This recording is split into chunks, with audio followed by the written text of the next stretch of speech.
દિયોદર એ ભૌગોલિક દ્રષ્ટિએ સેન્ટર છે. બનાસકાંઠાનો પશ્ચિમ વિભાગ અને પૂર્વ વિભાગનું જો સેન્ટર હોય તો દિયોદર છે.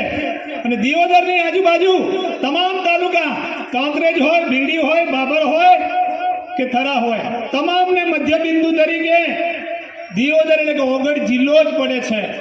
અને જો આજે ઓગળ જિલ્લો જાહેર નહીં થાય તો વર્ષો પછી આપણા દીકરા દીકરીઓને પેઢી દર પેઢી આ નુકસાન ભોગવવું પડશે.